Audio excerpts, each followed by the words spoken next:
Vamos a comenzar con la presentación de... No sé quién quiere comenzar primero.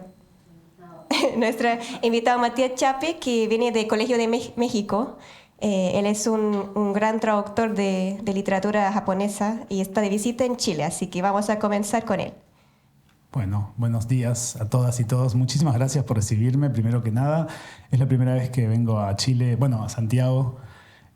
Siempre hice escala acá, pero nunca tuve la oportunidad de visitar. Así que estoy muy emocionado y también de conocer a todas las personas que se dedican al mundo de Japón acá en Chile, ¿no? Así que tengo muchas expectativas de eso también.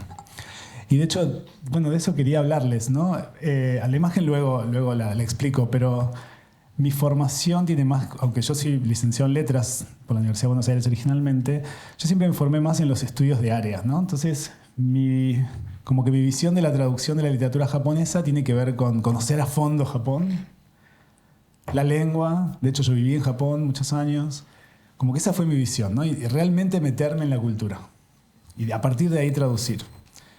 Yo no creo igual que esta sea la única manera de traducir, pero creo que bueno, esa fue mi mirada hacia la traducción, ¿no? Realmente tengo que conocer esta cultura a full y solo si la conozco a full puedo traducir. Bueno, por supuesto, si uno quiere traducir el japonés tiene que saber la lengua, seguro, ¿no? Primero, lo cual es demandante, toma muchos años. El japonés es una lengua, no sé si es más difícil que otras, muchos dicen eso, pero sí lleva más tiempo, ¿no? Hay que volver a aprender a escribir. Requiere mucha concentración o tiempo, sobre todo tiempo, y el tiempo es dinero, ¿no? También. Uno se olvida constantemente de los ideogramas, no sé si te pasa a vos, hasta el día de hoy.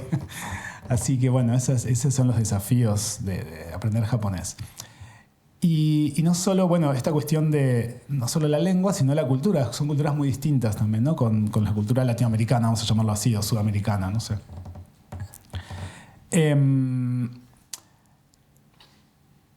Y bueno, desde códigos de saludos, por ejemplo, al ingresar a una casa, al salir de una casa, términos que se utilizan al comer, no sé, ¿no? De momentos o tiempos de hacer cosas. Las culturas son muy distintas y eso uno tiene que saberlo también, creo, ¿no? Y ahí ya, quizás aunque uno no sepa la lengua, igual puede, ¿no? Informarse de todo esto. Y por eso me parece muy importante que uno, inclusive si traduce indirectamente, esté muy al tanto de cuáles son los códigos culturales japoneses, ¿no? Eso me parece clave. Y también hay muchos... O sea, entonces una cuestión es la lengua, una cuestión es lo cultural y una cuestión tiene que ver con realmente buscar algunos términos, buscar algunas cuestiones que aparecen en los textos, ¿no? Realmente dedicarse a investigar un poco. O sea, yo tengo un amigo que siempre me dice, o más bien una vez me dijo, y yo siempre lo repito en mi mente, una vez me dijo, traducir es investigar, ¿no? A mí me parece, esa frase me pareció genial. Siempre le digo a Ignacio Villagrán, que no sé si esto se transmitirá o no, pero luego se lo voy a enviar, que él es especialista en China. Yo siempre recuerdo esa frase. Traducir es investigar. Porque realmente implica un trabajo de investigación, ¿no? Y buscar, ¿no? De qué está hablando el escritor, o cuáles eran sus influencias, o qué pasaba en el contexto donde vivía, ¿no? Realmente meterse en todo lo que implicó ese texto, no solamente... Porque digo, meter un texto y traducirlo a la lengua y buscar a otra lengua y buscar las equivalencias, bueno, eso lo hace hoy en día, ¿no? Google Translate y todas estas aplicaciones, DeepL, etcétera. Eso no es lo que hacemos como traductores. Hacemos algo más que eso, ¿no? Sobre todo cuando traducimos lenguas de culturas distantes o de contextos distantes, porque a veces la cultura distante puede ser, no sé, un poeta francés del siglo XIII o lo que sea. Entonces, bueno, traducir es investigar, me parece también, y uno tiene que estar ahí atento, ¿no? a todo lo que pueda buscar, lo que pueda rastrear acerca de lo que está leyendo. Y a veces uno se mete como en, ¿no? el rabbit hole de la investigación y bueno, capaz uno pierde 2 semanas para traducir 2 versos, pero bueno, eso es apasionante también, ¿no? Y a propósito de eso, yo les traje solo una imagen de los que les quería mostrar. En realidad esta no es mi última traducción, es bastante previa, es del año 2020 creo, o 2019. La publiqué acá en Chile, con la editorial Noctámbula, de un poeta llamado Hagiwara Sakutaro, de principios del siglo XX. Él vivía en un pueblito en Japón llamado Maebashi y tocaba el clarinete. Era profesor de clarinete. pero él quería ser Baudelaire, ¿no? Entonces quería llegar a Tokio y publicar sus poesías sobre la ciudad, etc. Pero claro, su poesía es obviamente distinta y está muy influenciada, por ejemplo, por la musicalidad, justamente porque era músico o profesor de música. Entonces todas esas cosas yo las fui rastreando en esta investigación que fui haciendo de él, ¿no? Aunque no sea una investigación formal ni financiada, uno tiene que hacer ese camino. Y lo interesante de esta traducción es que yo iba a venir a Chile. El plan era, creo que era 2019, ya me acordé, era 2019. Hice la traducción para Mónica, presente con nosotros, aunque no físicamente. Y bueno, yo iba a venir a Chile no justamente en algún viaje que retornar a Argentina, yo vivía en Japón en ese momento, para presentar el libro. Pero bueno, nos agarró la pandemia. Entonces ese libro lo publicamos, yo no sé si fue en el 2020 o finalmente después, ya ni me acuerdo. Vieron que la pandemia mezcla un poco los tiempos, se mezclaron, ¿no? Todo lo que pasó. ¿No? Así que bueno, me agradó muchísimo que finalmente pudiera venir a Chile también para concretar mi encuentro con Mónica y bueno, hacer esa presentación hoy de este poemario. Y sobre todo les quería esa foto en particular. No sé si llegan, bueno, supongo que sí, porque se ve detrás del libro hay una construcción de metal, que es muy típica de los puentes japoneses, ¿no? O sea, esos puentes que son así, ¿no? Como curvos y en los momentos en que comienza la curvatura están estas ornamentaciones que son como borlas. Eso se llama giboshi. O sea, hay un nombre para esa ornamentación que tiene forma de esfera al comienzo de los puentes curvos, ¿no? Hay una especificidad en el lenguaje japonés que incluso tienen un nombre para esta palabra. Y esa palabra aparece en uno de los poemas de Hagiwara Sakutaro. Yo no supe cómo traducirla.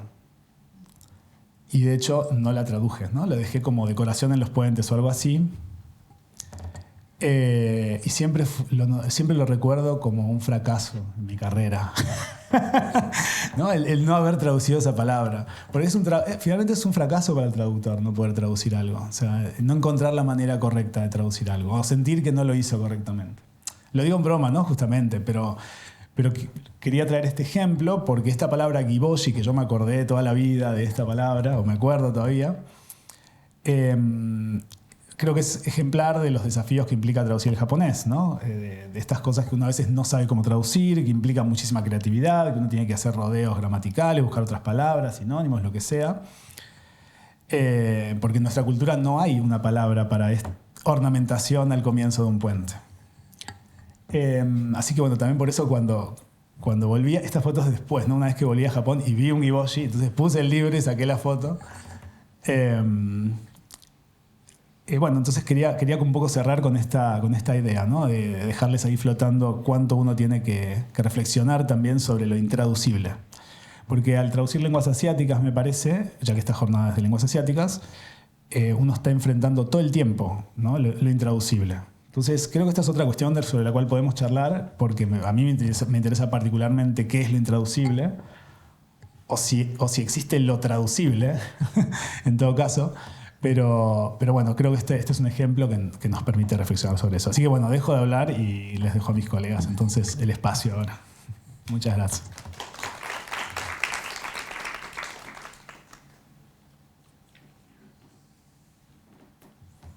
Hola, buenos días. ¿Se escucha? Aló, ahí se escucha. ¿Se escucha, cierto? Sí. Ya, perfecto. Buenos días a todos. Mi nombre es Marcela Chandía. Yo no traje nada porque no me dijeron que trajera nada, así que me van a tener que mirar a mí solamente. Lo siento mucho. Bueno, yo traduzco del japonés también. Hago clases. Yo partí precisamente desde el idioma, pero no desde el idioma como traducción, sino desde el idioma como pedagogía, porque yo soy profesora de idioma japonés. Así empezó, podríamos decir, mi camino en este mundo, aunque fue un camino más largo. Yo estudié japonés el milenio pasado, hay que ser realista, el milenio pasado, porque me interesaba la cultura asiática, específicamente Japón, y en esos tiempos viajar a Japón es como que ahora, digamos, tomemos uno de estos SpaceX de Elon Musk y viajemos a la estratosfera. Es algo que se puede hacer, pero no es algo que todos podamos hacer. En esos tiempos Japón era más o menos eso. Viajar a Japón era una cosa muy, muy poco probable de acá de Chile. Entonces, pensando así en esa mente juvenil, yo dije, tal vez la única posibilidad de algún día quizás llegar a ese lugar sea a través de una beca. Y puede ser que tenga más posibilidades de obtener una beca si conozco el idioma. Y estudié idioma japonés, pensándolo en ese sentido, como una herramienta. Y por esas vicisitudes de la vida, que uno no sabe dónde, uno hace planes y la vida lo lleva por otra parte, llegó un momento donde tuve que hacer todo un cambio así de 360 grados en mi vida y me vi con esta herramienta que yo la había pensado como herramienta para otra cosa, pero que se presentó como una herramienta para poder encontrar un nuevo camino laboral. Y empecé a hacer clases, después fui a estudiar a Japón, me capacité como profesora en la Japan Foundation, etcétera. Y después, de nuevo, la vida uno lo lleva por caminos insospechados. Yo hacía clases de japonés, como les decía, me fui a capacitar a Japón y estando en Japón estudié como electivo literatura japonesa. Y cuando volví a Chile, obviamente seguí con las clases del japonés, pero yo quería usar todo lo que había aprendido en Japón, así como que no se quedara nada. Yo siempre he tenido esta visión sobre el conocimiento, que siento que el conocimiento no le pertenece a nadie. El conocimiento es patrimonio de la humanidad y nosotros los seres humanos somos simplemente hosts que permitimos que pase por nosotros para que se mantenga vivo y vigente. Entonces, uno no puede acaparar el conocimiento. Yo viajé a Japón y tuve la oportunidad de estudiar esto y qué bueno que lo aprendí yo y no se lo cuento a nadie. No, sino que quería usarlo y transmitirlo. Entonces yo dije, ok, pero yo me dedico a hacer clases de japonés. ¿Cómo puedo usar esto de la literatura? Y ahí empecé con clases con talleres, con charlas de literatura. Y a mí me gusta mucho la poesía y en general en esos tiempos, hace casi 10 años, o 10 años, estamos en el 2025, 10 años, son 10 años, llevo 10 años. Sorry, tuve una epifanía. ¿En qué estaba? Empecé con las clases de literatura entonces, y a mí como me gusta la poesía, y en ese tiempo se hablaba poco de poesía. En general, cuando se hablaba de literatura japonesa, se hablaba de prosa. Entonces yo empecé con clases o talleres de poesía. Y me pasaba que siempre había algún alumno que preguntaba, ¿pero por qué esto lo tradujeron así? ¿Pero por qué usaron esta palabra y no usaron otra? Y en esa época, en general, las traducciones, sobre todo de poesía, venían solo con la traducción, no venían con el original. Entonces tampoco yo podía hacer como un análisis de, yo creo que tal vez por esta razón o por otra, la palabra original era esta y tal vez el proceso del traductor fue este otro, etc. Entonces empecé yo a traducir poemas, pero para usarlos en las clases. Y un día que estábamos analizando la antología del Hyakunin Isshu, el 100 poetas, un poema, en un momento me doy cuenta de que iba a traducir los 100 poemas. Y el libro son 100 poemas. Entonces iba a traducir el libro completo. Y lo comento así en la clase a los alumnos y les digo, hoy me di cuenta, esto que les acabo de decir, y un alumno me dice, ¿pero por qué no lo publicas? ¿Cómo lo voy a publicar? ¿A quién le va a interesar? ¿Quién soy yo para andar publicando libros además? Me dijo, no, pero por ejemplo a nosotros en la clase nos interesaría, qué sé yo, ya. Y así nació mi primera publicación de esas cosas como uno dice, planté un árbol, tuve un hijo, publiqué un libro, y que va a ser una vez en la vida y que uno no va a hacer nunca más eso. Y después apareció Mónica en mi vida de nuevo. Es la culpable de muchas cosas y yo creo que por eso no está presente, para que no podamos culparla de todo. Ya va a aparecer, la estamos llamando. Y ella me comenta este proyecto que está comenzando con Noctámbula, qué sé yo, y me dice que sí me interesaría publicar algo con ellos. Y ahí, ya que era un ofrecimiento de una editorial, yo dije, ok, pero si vamos a hacer esto hay que hacerlo seriamente. No puede seguir siendo una cosa así como que nació, porque es muy distinto cuando uno traduce para una clase que cuando uno traduce para que se publique. Yo siempre digo, cuando uno está en la clase, uno va a estar después presente para explicar la traducción. En cambio, en el libro está solo la traducción. Por lo tanto, uno tiene que hacer otras consideraciones. Y nada, ahora está saliendo el sexta traducción, porque tengo uno que es de teoría, de algo que nació precisamente a partir de la investigación, porque como decía Matías, traducir a fin de cuentas es mucha investigación. Yo diría que uno investiga más que lo que después sale efectivamente traducido. Y yo vengo más desde el mundo clásico, si bien he hecho un par de traducciones de autores modernos, de poetas modernas, de Yosano Akiko y de Kaneko Misuzu. En general yo me dedico a lo clásico y ahí es otra complicación porque evidentemente es un japonés muy distinto al japonés que yo enseño en la sala de clases. Así que creo que eso sería por digamos, presentación. Ahora sí que voy a dejar a Pablo con ustedes. Muchas gracias.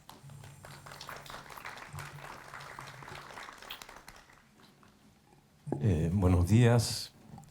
Bueno, yo no soy ni profesor de japonés, ni soy traductor del japonés, soy traductor literario del francés esencialmente, soy franco-chileno, de hecho, y del inglés. O sea, en realidad las traducciones mías que se conocen es de Shakespeare o de Michel de Montaigne, Olympe de Gouges o otro tipo de traducciones. Entonces la pregunta es ¿qué hago acá? Entonces preparé un texto para dar algo de contexto, pero es verdad que el nexo que podía tener como traductor literario para participar en esta jornada permite efectivamente introducir varias temáticas de lo que es la traducción. Esto llama una reflexión de la traducción en general, pero que está relacionada con Japón, que me parece pueden ser interesantes para la reflexión que va a haber durante todo el día, más allá de que uno sea o no traductor del japonés. Yo sí preparé un texto y tengo algunas imágenes que mostrar, quizás justamente como estoy en esta situación de como, ¿qué hago acá? Entonces me preparé más. Y intentaré no ser demasiado largo, ateniendo los como 7 minutos que me decía Jessica. Este proyecto que les voy a presentar parte también en pandemia, al igual que Matías, en la época en que todo era virtual. En esa época, el Instituto Francés de Chile me encargó muchos trabajos de subtitulado, subtítulos de charlas, conferencias, etc. Y en todo esto está esto que ven ahí en la pantalla, que es una obra de teatro, de lo que les voy a hablar. Esta obra de teatro es una obra inspirada en Las Bellas Durmientes de Kawabata. Okay, está inspirada, no es una versión, no es una adaptación, sino que está inspirada. Las Bellas Durmientes, me imagino que todas las personas que vienen que estudian, que hacen estudios japoneses, saben perfectamente de qué se trata la obra, me imagino. Si no deberían. Si no deberían, claro. De Kawabata, premio Nobel. Esta obra aparece el 61, unos pocos años antes que recibiera el premio Nobel Kawabata. Obra muy perturbadora, un anciano que va a una casa donde pasa las noches con mujeres jóvenes que han sido dormidas y que despierta una serie de reflexiones y ensueños. Bueno, la novela tuvo un éxito rotundo, se adaptó muchas veces al cine y en esa dinámica también ha sido adaptada al teatro. Y ahí está donde interviene lo que les voy a mostrar. Es un caso particular porque, si piensan, es un caso que parte de un libro, por ejemplo, Las Bellas Durmientes, que luego se transforma en una adaptación teatral o una obra teatral inspirada, lo que significa que intervienen las decisiones del director e interviene también cómo fue interpretada por los actores. Y en este caso, además, es una obra teatral que fue filmada. Entonces, además, interviene el hecho que es video y que el video tiene un montaje, está filmada a varias cámaras. Y en eso interviene el hecho de que se subtituló, y ahí es donde participé yo. Y el subtítulo implica otras exigencias que no son las del libro, porque hay que sincronizar con lo que hacen los actores. Y todo esto termina además con el problema de que esto fue un encargo para cierto contexto y además tuvo un contexto de recepción. Entonces les voy a narrar brevemente todo eso como para contextualizar, porque como digo, yo creo que esto añade bastantes problemáticas de traducción que no son típicas cuando se habla de traducción en general en en ámbito teórico. Por ejemplo, los subtítulos, que suelen ser un poco pasados por alto. Es una obra teatral que nace en Francia por un director francés, que es Serge Nicolai. Ahora bien, él se apoyó en un equipo francófono-japonés o japonés-francés. En particular, una actriz franco-japonesa, Yumi Fujimori, que en Francia es conocida por hacer doblajes para películas, como películas de Hollywood. Cuando aparecen personajes asiáticos, ella es la voz. Me parece. Es entretenido esto. ¿Qué tal, Mónica? Mucho gusto. No, la obra no se titula Las Bellas Durmientes, sino que se titula Sleeping, lo que hace resonancia obviamente con Sleeping Beauties, la película también que dialoga con esta novela. En este caso se llama Sleeping porque está mucho más centrado en los ensueños del personaje principal, Eguchi, y que se prepara para morir. Entonces realmente es otra historia, está un poco desplazado con respecto a la novela. Y lo otro, Jessica, si pudiera mostrar como una imagen que viene después. Lo que sí está en diálogo claramente con Japón es que el actor principal es un actor japonés, Yoshi Oida, conocido en Francia porque trabajó mucho en el teatro experimental de Peter Brook.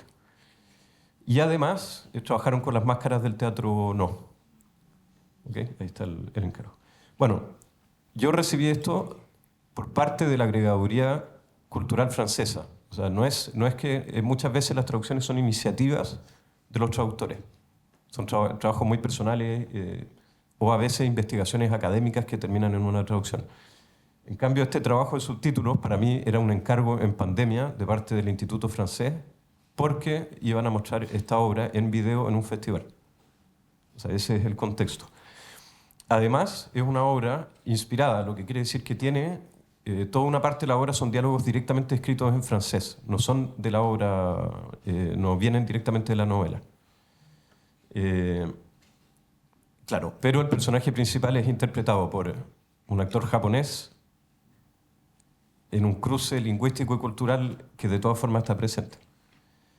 En la historia pareciera que este personaje, que Eguchi en realidad vive en Francia y se prepara para morir con las instituciones francesas. Eso es un poco el contexto. Esto se mostró en el 7º Festival Internacional de Identidad de Antofagasta, que es un festival de artes escénicas, el 2021. Igual está la pregunta, ¿pudieron haber buscado un traductor que hiciera traducción del español y el japonés? ¿O pudieron haber contratado a 2 traductores? Entonces viene la pregunta, ¿por qué Francia decide contratar a un traductor del francés únicamente? Yo me imagino que en parte está el sesgo contra los subtítulos, la idea de que un subtítulo tendría menos importancia. Creo que el tema de fondo es que es Francia que está financiando esto, entonces a ellos les importa mucho más el enfoque francés. Quizás para nosotros puede sonar un poco postcolonialista, quizás, pero no deja de ser interesante. Y después, conociendo las instituciones francesas, estoy seguro que lo que tenían en mente detrás es promocionar la identidad multicultural francesa. Es evidente que es lo que hay detrás. Claro, yo por lo mismo, cuando traduje, ni siquiera miré la traducción al español, que tiene otro título, La Casa de las Bellas Durmientes. A mí me entregaron el guión de la obra, y el guión no lo dice. Jessica, si puedes avanzar un poco, luego viene un poquito más. Hay algunas escenas de la obra en que se ven las máscaras del teatro No con el actor Yoshi Oida. Y si avanzas un poco más, por favor. Claro, acá están las primeras páginas del guión y van a ver que el guión es como una mezcla de materiales. O sea, pasa de todo en el guión. Y no es, obviamente, como era el guión teatral. O sea, esto que les estoy mostrando no supone que uno lo muestre. Así que, por favor, que nadie le tome una foto. No, esto no, yo nunca mostré esto. Pasa de todo, o sea, a medida que avanza el guión, a veces aparece en japonés, a veces no, a veces viene... Bueno, pasa de todo porque tenía un uso práctico, o sea, esto es lo que se le entregó a los actores. Pero al mirar las partes en japonés me di cuenta que utilizaron la traducción publicada como libro en Francia, que es hecha por René Siffert, que en Francia es una autoridad del japonés, o sea, se murió. es uno de los miembros fundamentales en la creación del Instituto Nacional de Lenguas Orientales en Francia, que me imagino todos conocen, l'INALCO.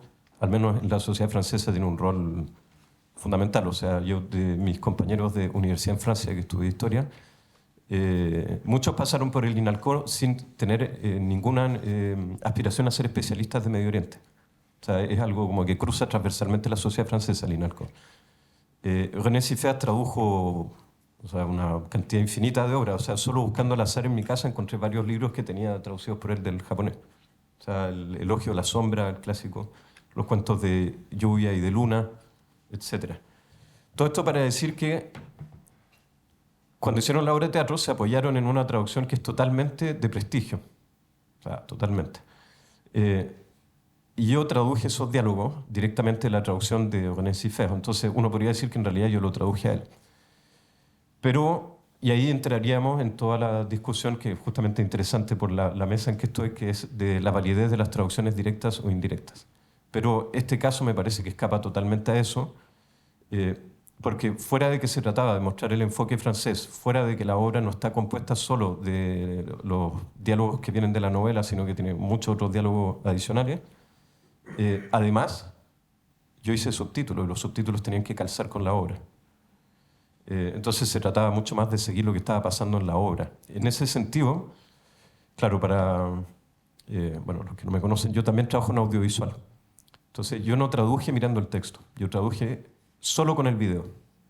Entonces miraba los subtítulos e iba traduciendo directamente lo que escuchaba. O sea, nunca fui a consultar el texto francés.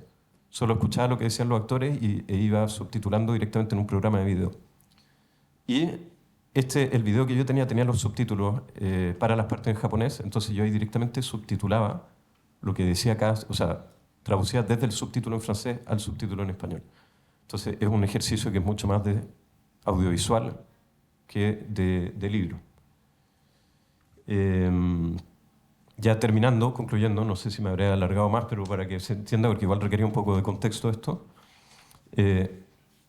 Como decía, no deja de ser interesante que me hayan invitado a esta mesa justamente porque me llama mucho la atención en las ediciones de Noctámbula que se indica en la portada misma que las traducciones son directamente del japonés, como si la traducción de una novela no fuera necesariamente directa del idioma. Y de hecho comentábamos que acaba de salir una traducción del hindi en que por alguna razón de Noctámbula no se indica que es directamente del japonés, pero esto ya lo dejo para la conversación posterior. No sé si polémica, pero es interesante la reflexión porque en las traducciones del francés jamás se va a indicar, o del inglés, que es una traducción directa. Lo dejo como una reflexión, es interesante.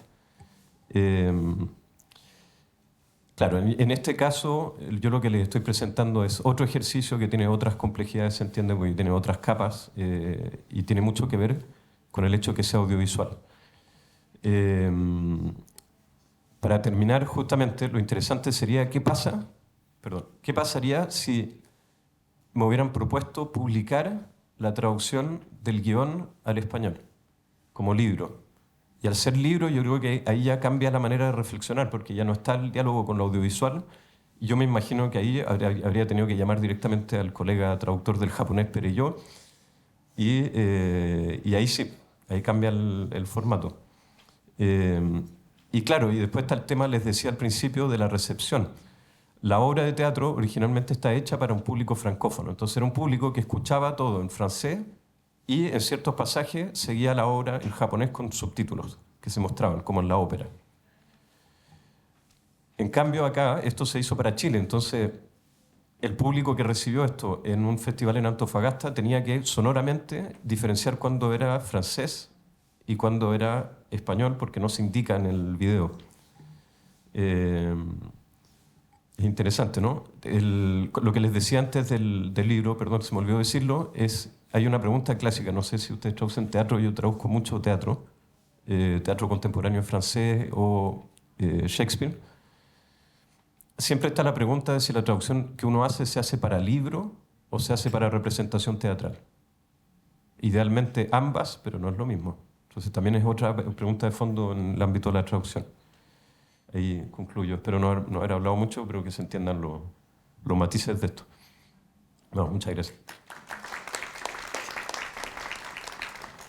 Ahora vamos a abrir la parte de pregunta-respuesta con la moderadora Mónica Drulli. Eso. Gracias. Hola, Pablo. Ustedes dos ya los conozco, a ti nunca te había visto en vivo. No en vivo, claro. Sí, qué emocionante. Antes de iniciar el diálogo, voy a contestar tu pregunta de por qué ponemos que es directo y por qué creo que en inglés y francés nunca se lo han planteado.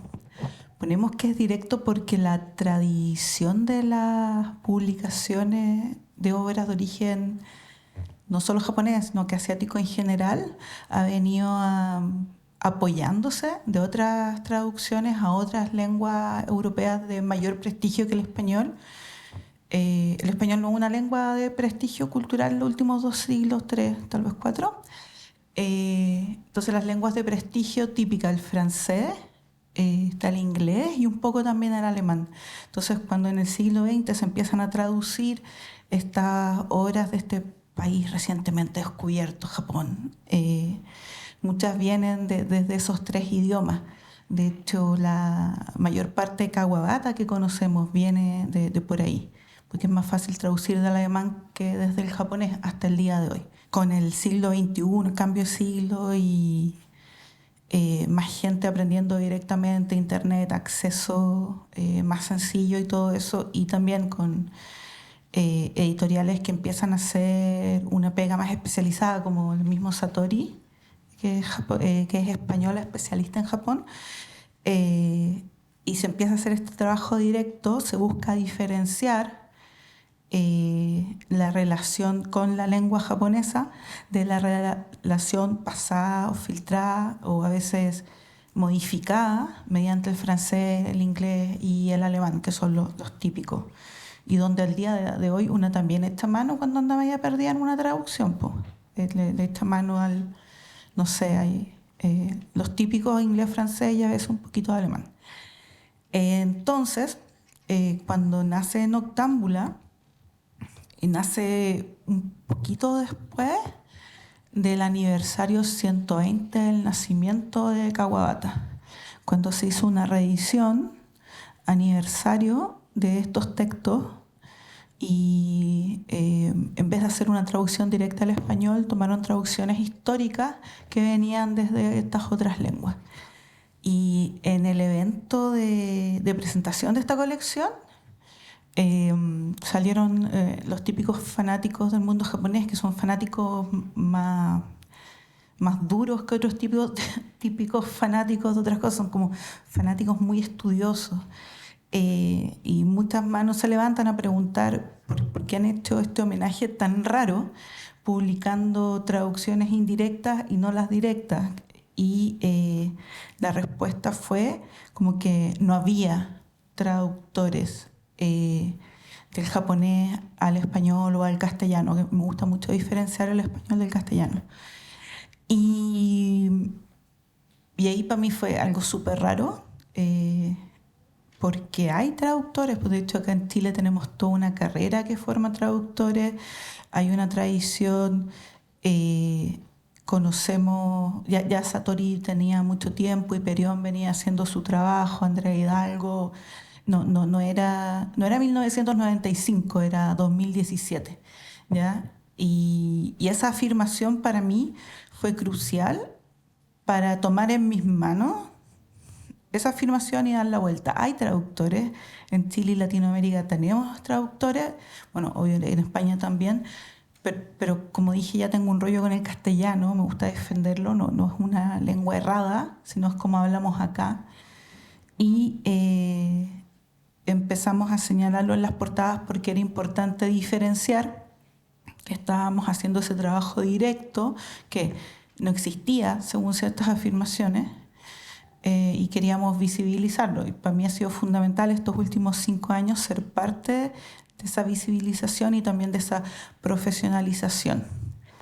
Ahora, son súper valiosas las traducciones indirectas. La cultura occidental no se entiende sin todos los rescates que hicimos del árabe, de la cultura clásica, que como que hubo un borramiento, desaparición espontánea, no sé. El Renacimiento no existe sin la traducción indirecta, y gracias a los rescates que hicimos, lo agradezco enormemente. Sin embargo, me pregunto el día de hoy si de lenguas tan populosas como la nuestra y la japonesa todavía es necesario ese puente. Y no tiene que ver con el trabajo que tú hiciste, porque tú hiciste un trabajo mediado ya por Francia. ¿Ya? Entonces no está ese hecho ahí. Sin embargo, de ahí nace el poner directa. Si no lo puse en Angkor, no es de japoneses del hindi, me debo haber equivocado, la segunda edición lo va a reparar y voy a poner directo del hindi. ¿En la parte de atrás está? Ah, ya, uff. Ya, porque es un cuadradito chiquitito ese diseño que inventé, y creo que sí, lo voy a reparar, lo prometo, Jessica, lo prometo, frente a todos estos testigos. Pero de ahí viene eso. Y el otro motivo que existe para andarlo recalcando es que yo conozco el trabajo que hacen estas personas, que es tremendo, y busca hacerse cargo de una mirada que no se da la vuelta por Europa y Asia y llega a Japón, sino como que mira transpacíficamente, directo, entre culturas que históricamente han sido mediadas.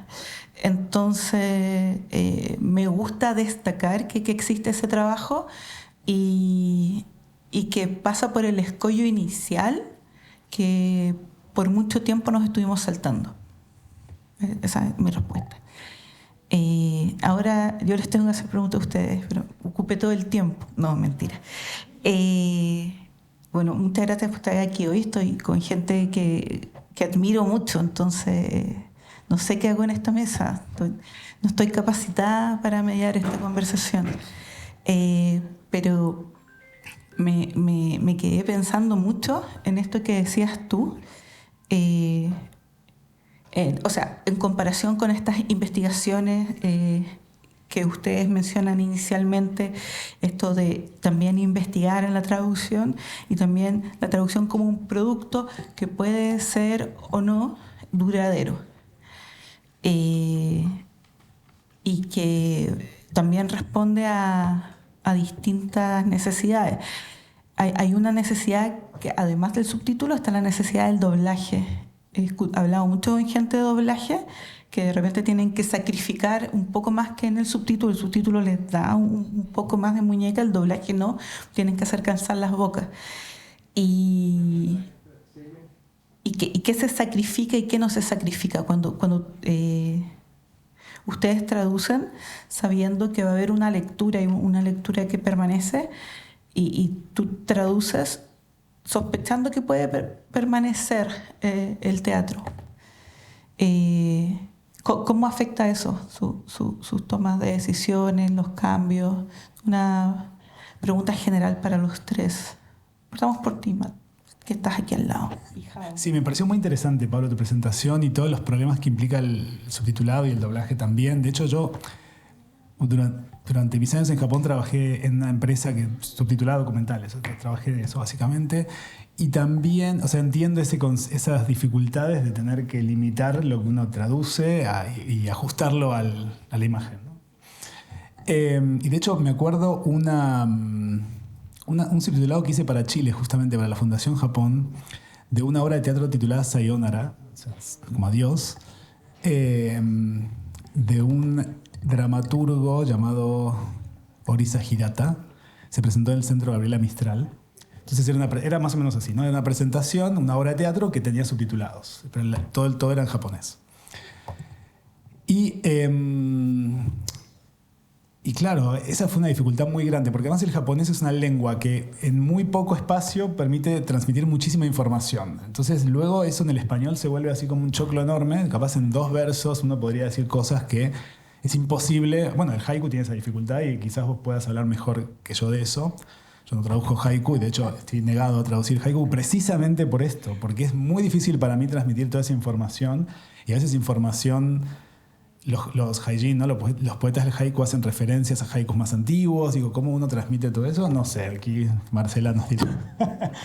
Pero digo, volviendo a esta obra de teatro que traduje para el Centro Gabriela Mistral, además de todas estas dificultades, también rompió un poco mi esquema de esto de la investigación que les decía, porque era una obra de teatro de lo que se llama Roboto Engeki, o obras de teatro con robots. Entonces, una de las actrices era un robot. No sé si está bien expresada esa oración o no. Así, sí, bueno, esa la subtitulé yo. La robot decía haikus en escena. ¿Cómo te lo arreglaste? ¿Cómo te las arreglaste? Era una obra bien rara igual, de ver. Era una obra muy rara, que además incluía poesía. Claro, sí, ya me acuerdo. Pero no sé si eran haiku, pero sí era poesía. Ya pegada en los poemas. Era una mujer enferma que había... perdón si me extiendo. Una mujer enferma que tenía su robot que le narraba poesías antes de su muerte, básicamente. Y la robot, el personaje robot, lo actuaba un robot. Subtitular, bueno, más allá de la historia, que lo pueden encontrar online, creo todavía, digamos, la dificultad de traducir eso fue muy difícil porque era un lenguaje bastante poético el que se utilizaba, no solo en el robot narrando poesía, sino en las devoluciones de la anciana que escuchaba la poesía, como que se inspiraba gracias al robot, o la robot. Entonces, bueno, eso fue muy difícil, porque yo ya estaba negado, ya les digo, a cómo traducir poesía japonesa por esta dificultad de transmitir tanta información en tan poco. Entonces, para mí fue muy difícil cuando me contrataron, porque además me contrataron para hacer esto porque como que rompió un esquema que yo tenía de, bueno, voy a tener que hacer esto a pesar de que no me gusta hacerlo, ¿no? Traducir poesía japonesa. Pero bueno, finalmente lo hice y creo que salió bien, no sé. Y eso también está bueno, y lo dejaste un poco entredicho en lo que planteaste o lo que presentaste, Pablo, que es esto de, bueno, a veces nos contratan como traductores y hay que hacer cosas que están más allá, subtitular algo, traducir poesía aunque no queramos, no sé, como ese tipo de cosas. Entonces también la traducción por contrato nos demanda ajustarnos a lo que, así como ajustamos el lenguaje, también hay que ajustarnos al trabajo que se nos demanda, ¿no? Así que eso también me parece que un poquito lo mencionaste y me pareció interesante. No sé si respondí tu pregunta, pero bueno, ya. Sí, yo creo que sí, Marce. O sea, creo que también abre preguntas. Eso de saber un idioma no te faculta para llegar y traducir cualquier cosa. No, básicamente lo que quise decir con todo este circunloquio fue que uno tiene que ser muy flexible al ser traductor, me parece, sean en las demandas que nos impone el trabajo porque nos contratan o por lo que fuera, o incluso cuando uno mismo quiere. Yo capaz tendría que haber sido más flexible con mi propia dictamen de no voy a traducir poesía japonesa, ¿no? Uno tiene que ser flexible, porque justamente nunca va a encontrar la equivalencia exacta en la palabra, pero tampoco en otras cosas, ¿no? Así que eso es lo que quería decir. Perdón, Marta.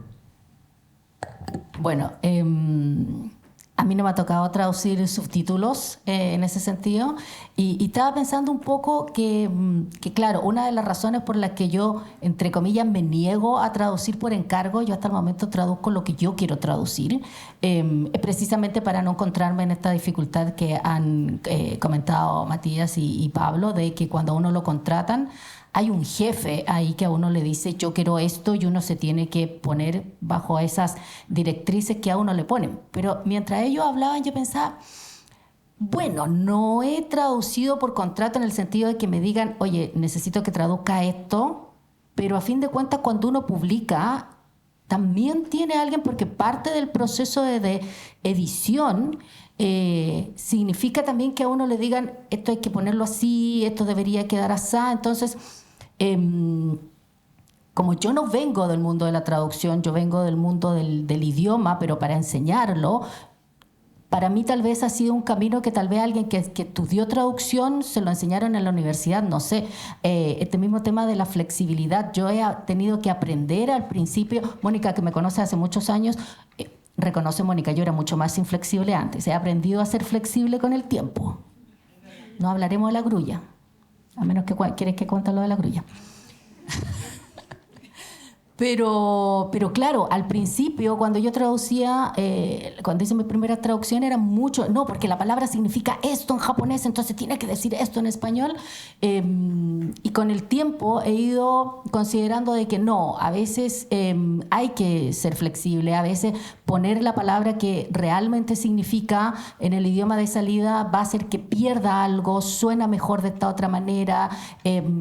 incluso a veces da lo mismo porque el público no va a entender la diferencia sutil que tú estás viendo entre poner este término y poner el otro, porque a veces también son cosas muy específicas que a menos que alguien sepa muy cuidadamente de lo que está hablando, no va a hacer demasiada diferencia poner una palabra u otra. Y también, por supuesto, está el tema de las diferencias culturales, que hablando un poco, retomando un poco lo que decíamos de las traducciones directas o indirectas. El traductor siempre va a tomar decisiones al traducir, y esas decisiones van a estar matizadas por la cultura de la cual ese traductor viene o la cultura con la cual está interactuando.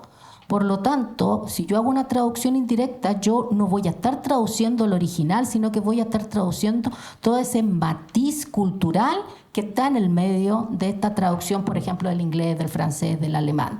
Entonces, tal vez puede ser que en esa traducción de un idioma europeo, llamémoslo así, haya algún matiz cultural que va a cambiar, y ya no voy a yo estar traduciendo el matiz cultural japonés, sino que voy a estar traduciendo el matiz cultural anglosajón, francófono, etc. Entonces, yo creo que también ahí hay un tema para discutir. Y creo que eso es lo que tendría que decir respecto a la pregunta que se plantea. Esto es, partimos, la pregunta inicial era sobre la duración de las traducciones. Sí, pero yo mismo me acabo de acordar, o sea, acabo de pensar qué contexto. Lo importante es hablar de traducción. Es verdad, es verdad. Además, uno siempre que empieza a hablar de traducción puede durar, podríamos estar el día entero. Sí. Pero no solo nosotros, claro. Yo la verdad debo decir que a pesar de que era un encargo lo que les presenté, en la época me llegaban encargos del Instituto Francés de traducir una charla Zoom, imagínense, tipo de estas con 3-4 caras, y había que subtitular la charla. Eso no era era menos entretenido que cuando me dicen vas a subtitular esta obra inspirada en Kawabata. O sea, no podía creer que me pagaran por hacer eso en pandemia, en que había además escasez laboral y todo.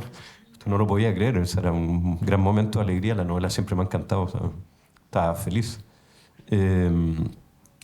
Y bueno, después nos tienen que hablar de la grulla, no sé yo qué he metido en todo caso. Pensaba en lo de la duración, efectivamente. Igual si uno piensa en un libro publicado, ¿qué duración tiene un libro? Depende del tiraje del libro, de la capacidad de difusión de la editorial.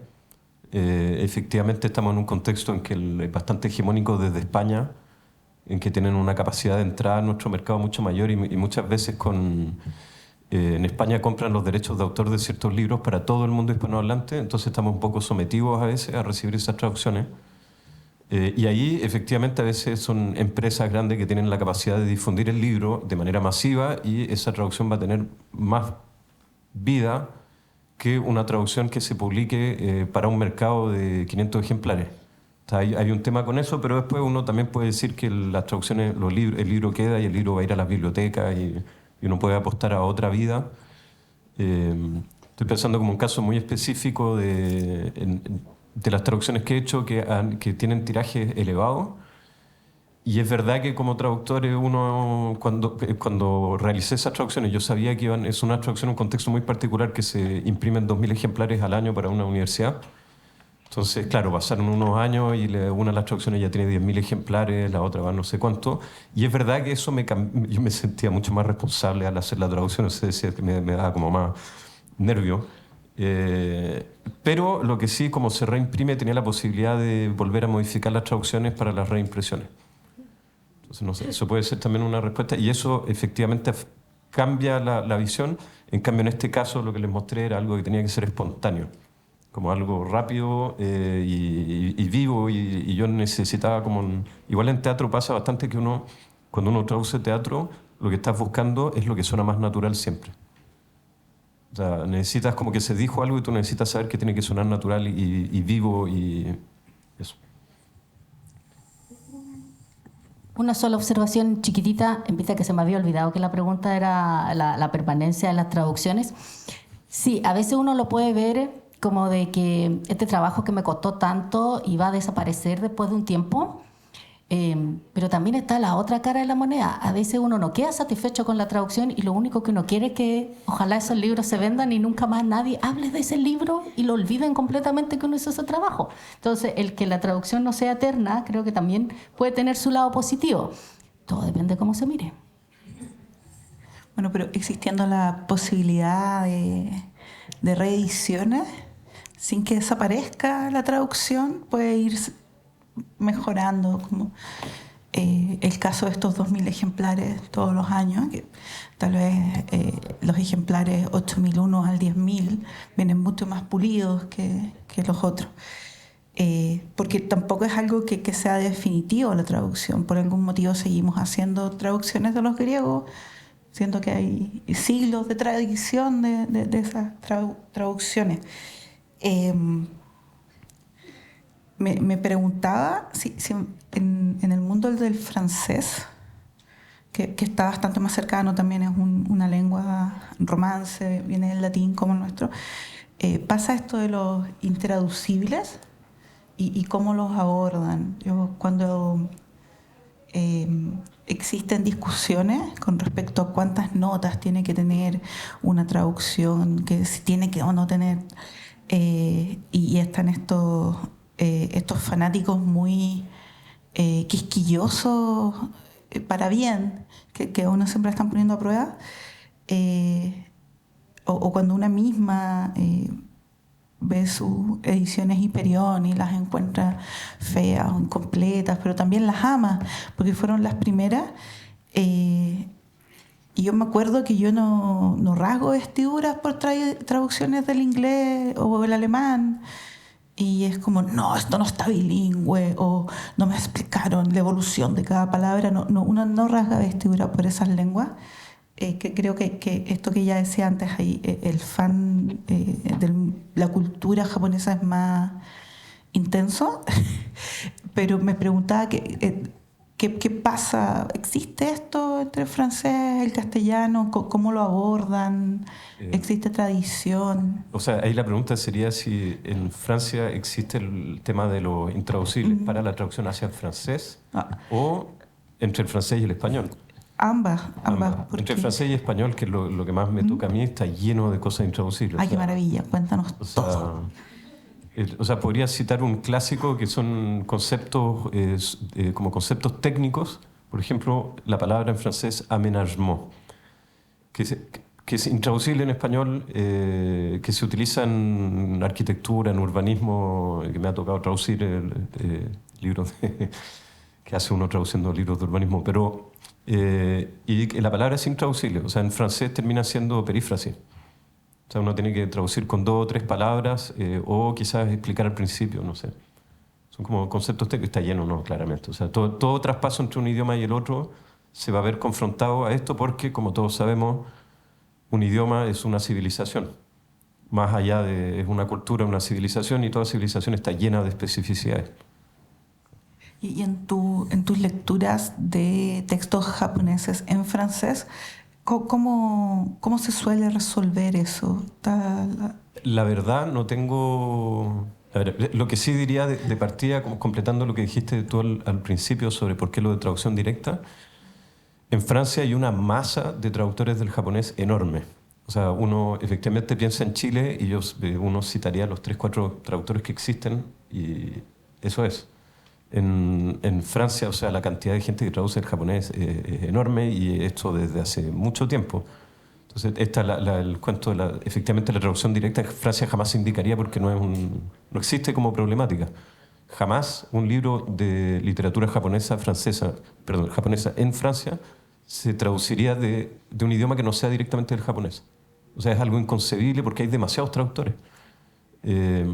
Además, y yo creo que este es como un poco el punto de fondo, o sea, hay países que tienen una masa de personas biculturales, japonesa, francesa. Entonces hay demasiada gente que está entre los 2 países, hay demasiados japoneses, demasiado que no suene mal, quiero decir, hay muchísimos japoneses. Y creo que en ese sentido voy a quizás repetir algo que nos tocó en una conversación hace poco con Marcela sobre traducción en general, que me parece fascinante, que hay traductores que, como explicó Marcela al principio, que no tenían quizás cuando eran niños nexos con la otra cultura y en cierto momento de su vida se fascinan por esa cultura. Y la traducción se convierte en el hecho de ir desde tu cultura hacia la otra cultura, por un amor hacia esa cultura, y te vas a especializar lo más posible, vas a ir a vivir al otro país, te vas a integrar en ese país. Después, bueno, efectivamente están las traducciones indirectas, en que está la persona que le tiene amor a ese país, pero no tiene el idioma y pasa por otros caminos. Y después, no sé si ocurre acá en el contexto de los estudios asiáticos en Chile, las personas que son bilingües o biculturales, que se crían en ambas culturas, que es mi caso con el francés, en que uno no va hacia la otra cultura, simplemente es como estás metido entre las dos culturas, en algún momento empiezas a traducir, porque en realidad, o sea, yo hablo en francés con mi hijo en la casa, o sea, estoy todo el día traduciendo. Entonces, otra, que yo no creo que haya una que sea mejor que la otra, porque efectivamente es hermoso ir hacia otra cultura y especializarse en otra y a crear este puente e ir hacia el otro lugar, ir a vivir, fascinarte. O sea, ese gesto de amor hacia la otra cultura, yo creo que se debe notar mucho en la traducción. Muchas gracias. Nos queda un minuto y tú hiciste un gesto como de querer decirme algo. Sí, que también la traducción indirecta hay que pensarlo como un fenómeno indirecta y directa, cuáles tiene prioridad, es un fenómeno histórico, ¿no? Digo, hay más oferta de traductores, como dijiste, ahora del japonés al castellano, vamos a usar ese término. En México no usan ese término, entonces es lindo poder usarlo finalmente. Entonces, al haber más oferta de traductores, es posible hacer traducciones directas, pero también antes no era posible. Y como ejemplo de esto, quisiera mencionarles un caso inverso. Mi investigación es más que nada sobre escritores japoneses que viajaron a América Latina. Y uno de ellos que investigué, que no es para nada famoso, se llama Horiguchi Daigaku.